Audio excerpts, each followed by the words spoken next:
You have a problem.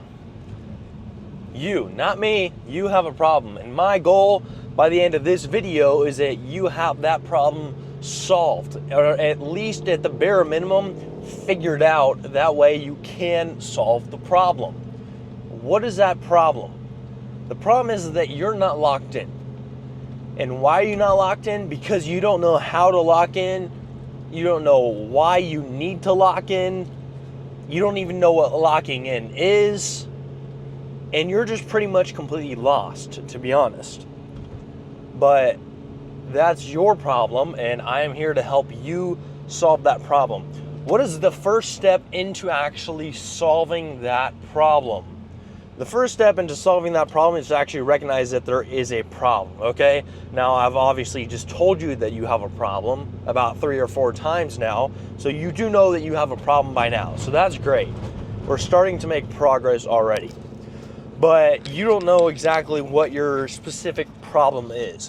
And now, I am not literally talking to you on a one-on-one call right now, so I don't know what your exact problem is, but I can throw a few problems out there and you can relate to them, and I can give you the answers on how to solve those problems. Okay, but in order to, regardless, no matter what it is, in order to solve those problems, it still starts with one thing, and it's identifying what the problem is, okay? If you don't understand what the problem is, you don't know how to solve it, okay? If you have cancer, but you don't tell the doctor that you have cancer, he can't cure your cancer, okay? I can't fix your problem unless you tell me what the problem is. Make sense? Got it. All right. So the first step into actually like identifying what your problem is you got to start thinking about all the shit you do in life, okay? I want you to start like actually focusing on kind of who you are and the things you do throughout the day, the actions you take, the thoughts you have about certain things, the things that make you feel less confident, the insecurities you have, the reasons that you feel less motivated at time to time. Start becoming extremely self-aware. If you're not self-aware and you don't understand what's going on around you, it's really hard to identify how to fix the problem because you don't know what the problem is. You're not self-aware enough. How do you become self-aware? It's pretty damn simple. As you're doing things, anytime you get that feeling of uneasiness, you know when you're about to say something and it's like, you kind of get that feeling running up your spine where you're like, I don't know if I should say that, or you start to feel some sort of emotion and you just get this wave of feeling some sort of way on, and you just don't really understand what it is. It just makes you feel uncomfortable, and it just makes you not do what you want, what you need to do. Or if you want to do something and then you just suddenly get tired and all this other stuff, you need to start recognizing when those feelings come on. That's the first thing. Just recognize the feeling. That's all you're going to do. Each time that happens, recognize, okay, I'm feeling something. Now, I know you already recognize it, but I want you to actually like take mental note of it. That you actually feel something. You know, that something is making you feel a certain sort of way. As soon as you started to actually recognize that you know that you feel a certain sort of way, when certain things are happening, when people are saying things, we need to do certain things, start thinking about why you feel that sort of way. You're not going to be able to think about why you feel that way in the moment, in the beginning, but you're at least going to be able to figure about it after. Think about it and figure it out after. So, say you want to go tell somebody something, say you want to go show somebody something that you're going to start, and you kind of start getting this insecure feeling coming on.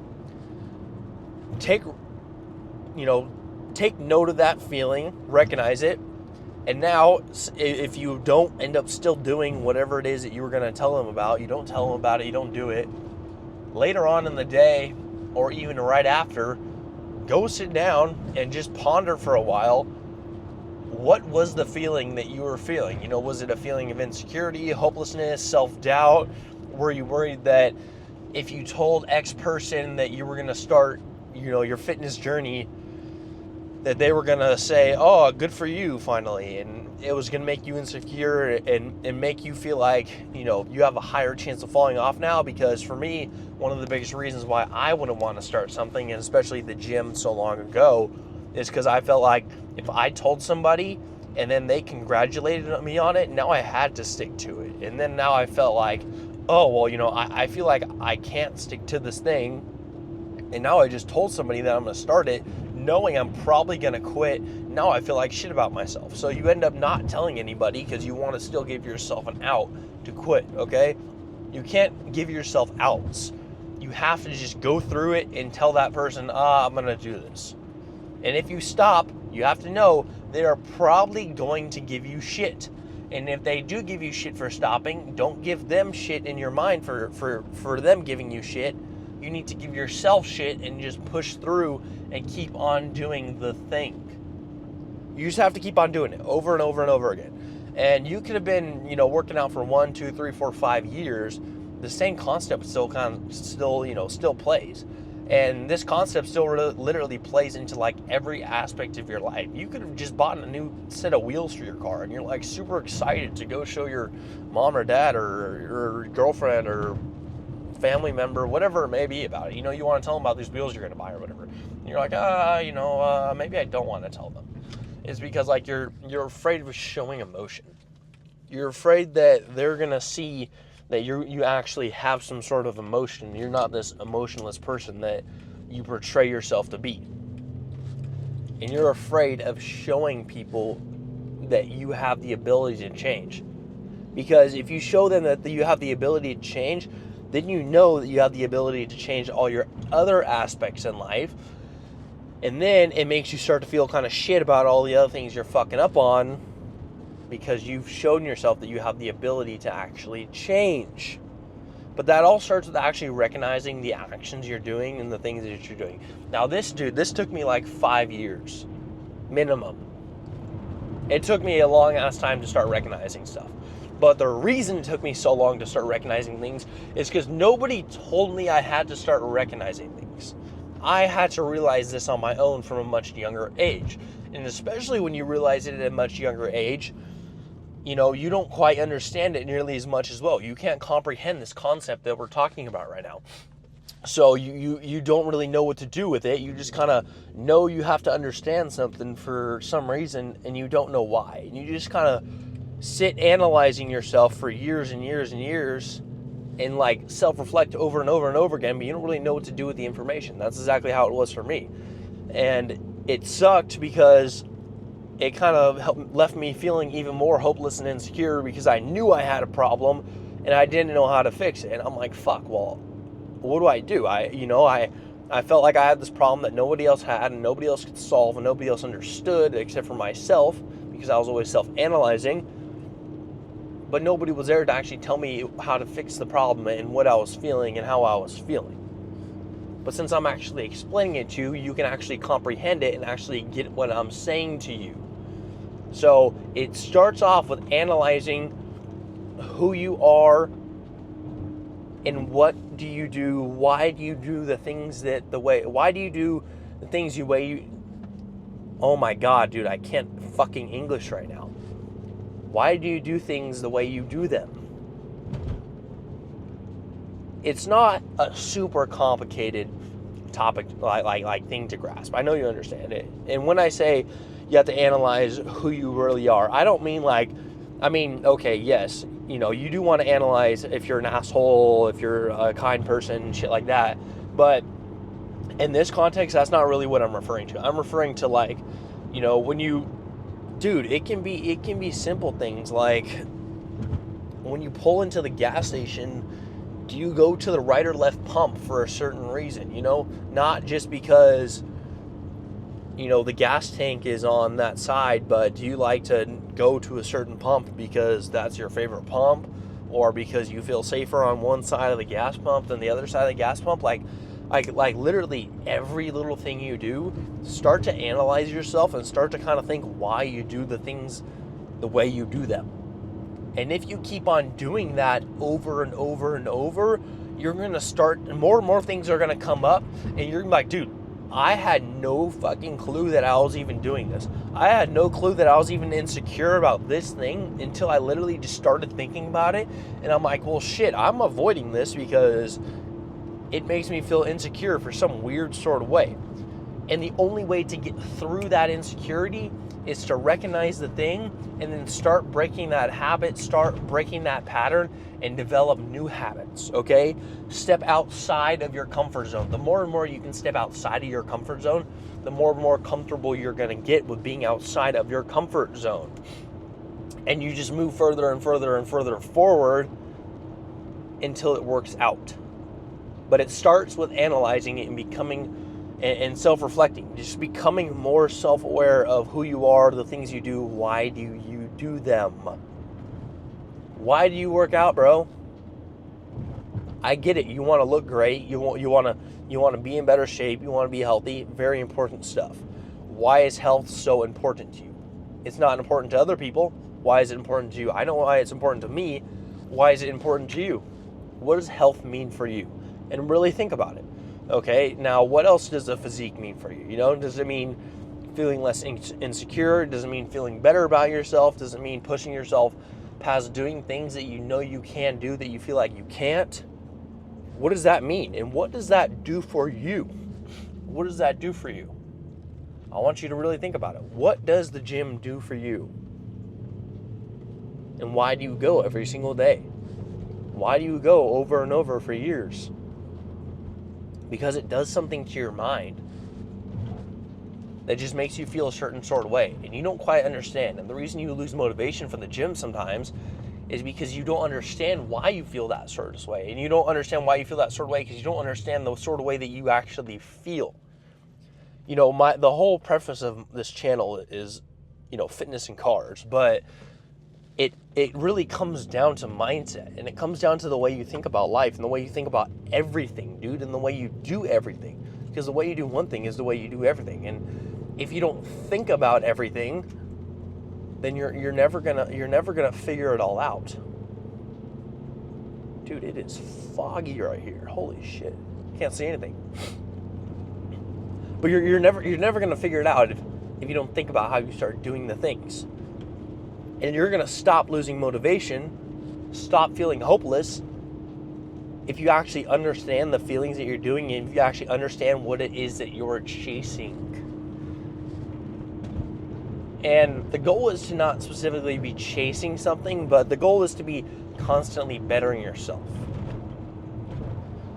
And if you can understand what you're chasing, you can understand how to pivot that into something better that is a greater purpose that gives you even more and more drive. Okay, so if you're chasing confidence, if you're chasing woman, if you then, instead of chasing those things, if you redirect it towards, I am doing this to push myself to be a better person, to push myself towards doing more, to push my mind past doing things that my mind tells me I can't do, to push past insecurities I have, to push past my self-doubt, to become more, to get away from this pain. If you can kind of shift your perspective in that way, you're going to feel so much more driven than if you just feel like you're chasing some sort of high and chasing feeling this way, chasing feeling that way, chasing feeling him, chasing feeling her. If you can actually give yourself a greater purpose, you're going to be so much more driven. And if you continue to push even when you're not driven, you're going to prove to yourself how driven you really are and how much you can really do it. And each time you fall down, you're going to feel like shit. Each time you don't do what you said you were going to do and what you knew you were going to do, you're going to end up feeling like shit. And you're going to feel like, oh, maybe I really don't want this. Maybe this really isn't me.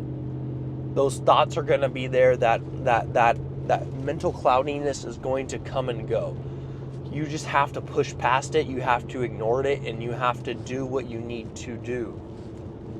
It doesn't matter all your self-doubt. It doesn't matter what all the voices tell you. If you just keep on pushing past it, you're going to get somewhere. And if you keep on pushing and pushing and pushing, you're going to get to this place called growth. And as soon as you get to the growth, it doesn't stop. You're going to continue growing over and over and over, and you're going to get better and better and better. And you're only going to compound feeling better. You're only going to push away all that self-doubt further and further. But the self-doubt gets worse and worse if you keep on feeding into it, and you keep on feeding it all the lies.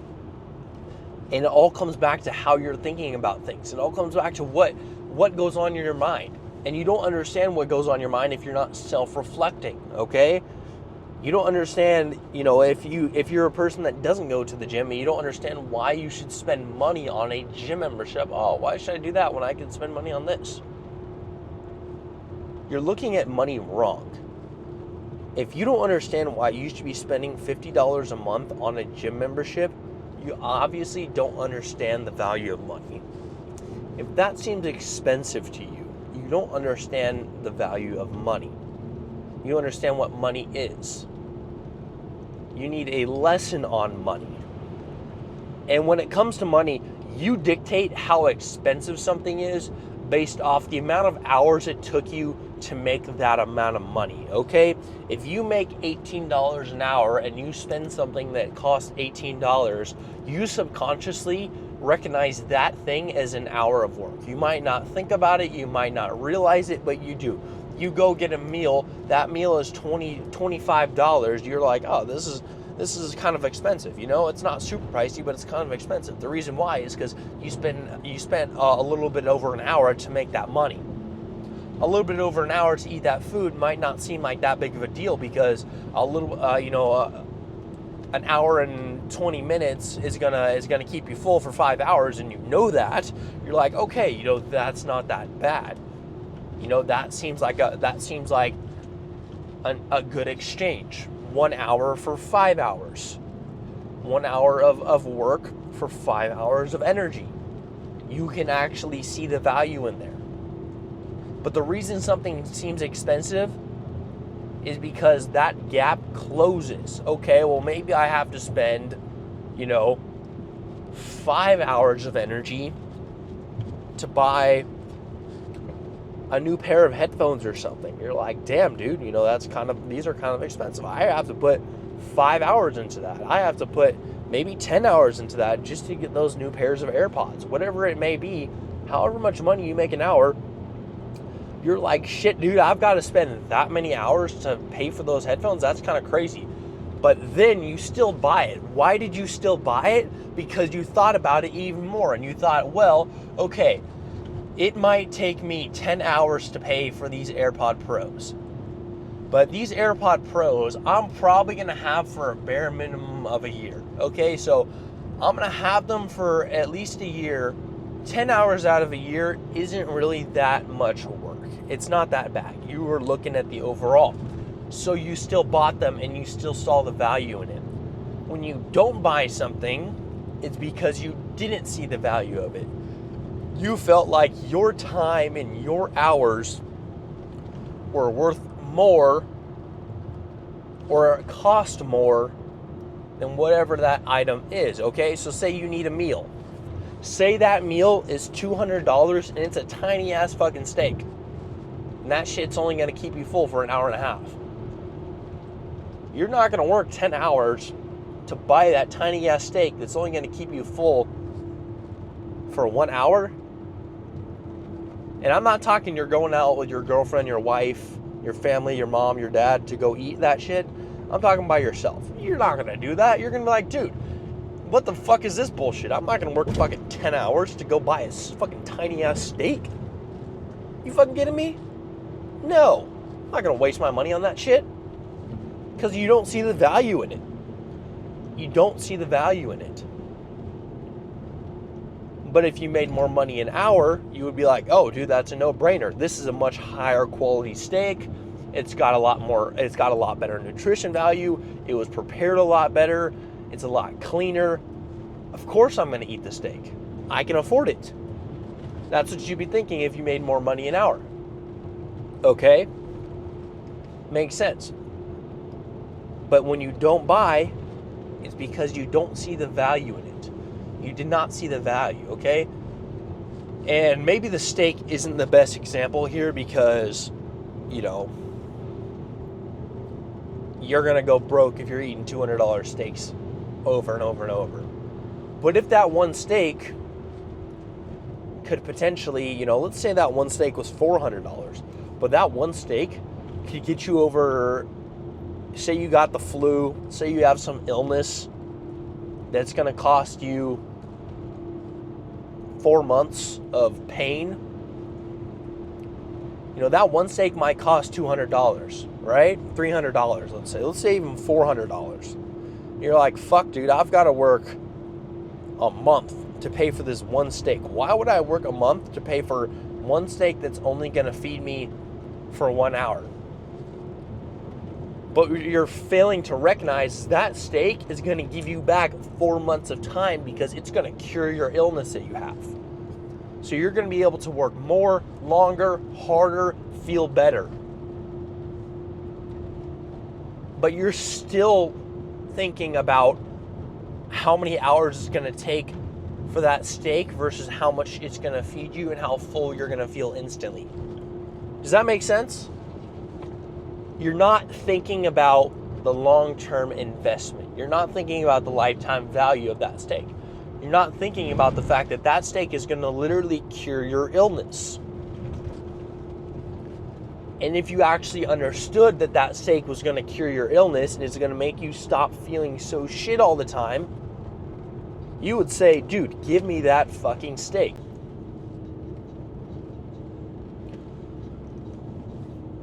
Back to what I was saying before it cut out. If you knew that that steak was going to literally cure your illness, you're going to buy it. You're going to be like, dude, that's a no fucking brainer. Why? Because you understood the value of that steak. You understood the value of that steak. Okay, let's change the example from a steak to, say, a drink that's got like a bunch of vitamins and minerals and nutrients, and it's some medicated drink, okay? Because that might be something that will click in your brain better. Same concept. That drink cost $1,000. That drink cost $2,000. You know, and you're like, why would I have some vitamin drink that I might be able to figure out how to make myself? Why would I pay $2,000 for it? $2,000 cost me, dude, that's going to take me 2 months to make. Why the fuck would I spend $2,000 on a drink that's going to take me 2 months to make? I'm going to take a sip of that real quick and it's going to be gone. But what you fail to recognize is that drink is going to cure you for not just the next 6 months, but for the rest of your life. That drink was going to change something in your body, change something in your mind that gave you a new way of thinking, that caused you to permanently go and take the correct action for the rest of your life. They caused you to permanently change your body, that caused you to be healthy, that caused you to not get sick anymore. They caused you to be able to push through everything each and every single day. And that drink cost $2,000. But all you're looking at is a price point of, oh, $2,000. Ugh. Why would I work for 2 months for something that costs $2,000? Because you're not recognizing the value of it. And the more expensive something gets, the more amount of hours it takes for you to put into, the more amount of work hours it takes for you to buy said drink, the less you recognize and the more you fail to recognize the value of that drink. The more you fail to realize that that is going to change your life. And that circles back around to self-awareness. You're not thinking about what it's going to do for you. You're thinking about how you can maybe do it cheaper and faster. You're thinking about, well, if I spend 2 years, if I spend 1 year, if I spend 3 years trying to figure out how to make the drink, I can make it myself for free, or I can make it myself for $100. Okay, maybe. Or you could waste a bunch of time, you could end up getting worse, you could end up getting more sick, you could end up dying, you could end up spending more money because you fail in the process. Or you could have just bought the drink, could have just fixed your problems, and could have just said, all right, we're good. This is it. This is going to fix it. But the reason you didn't buy it is because you didn't understand the value of the $2,000. You were associating that $2,000 with all the other things that $2,000 could also get you. Oh, dude, well, $2,000 could get me so much food. $2,000 could get me a brand new set of wheels. $2,000 could get me a new tune. $2,000 could get me a carbon fiber steering wheel. Like, you're not looking at the lifetime value of what that $2,000 is going to get you. And it's the same concept for, dude, it's the same concept for the meal, you know, that cost you $20 or $25. It took you an hour and a half to work for, or the AirPods, it cost you $200 and took you 10 hours to work for. You just zoomed out more between the food and the AirPods. You just got to zoom out more and more between the healing steak, between the healing drink. You're just refusing to zoom out because you're looking at all this other stuff. And all the other stuff is kind of like the woman in the red dress. You're too focused on it instead of actually focusing on what's going to actually fix your problem. But zooming out really far takes a lot more work, and it takes a little bit more time and effort versus getting all the little instant gratification around here. But in reality, getting all the little instant gratification that's closer to you ends up being more painful in the long run, because time goes on no matter what. The world does not just stop spinning for you. So if you wait longer and longer and longer, it's just going to get more and more difficult. But you're never going to understand any of this unless you start analyzing yourself and start self-reflecting on why you do what you do. Why do you feel insecure about the things you do? Why do certain things make you not feel insecure? Why do certain things make you feel good about yourself? Why do you out yourself on certain stuff? Why do you give yourself excuses? How do those excuses really make you feel? Not good. I know that. They end up making you feel worse. So why are you doing that, dude? Analyze and understand the value of things. Understand the value of your dollar. Understand the value of that gym membership. Understand the value of putting in the training. Understand the value of eating better. And your life will change tenfold. And that's your problem. You're not understanding why you do the things the way you do. You're not understanding the value of things. If you understand why you do what you do, you'll understand the value of the things you do. And once you understand those two, and you can begin to learn how to do more and more things, you will only push further and further and further. Remember that.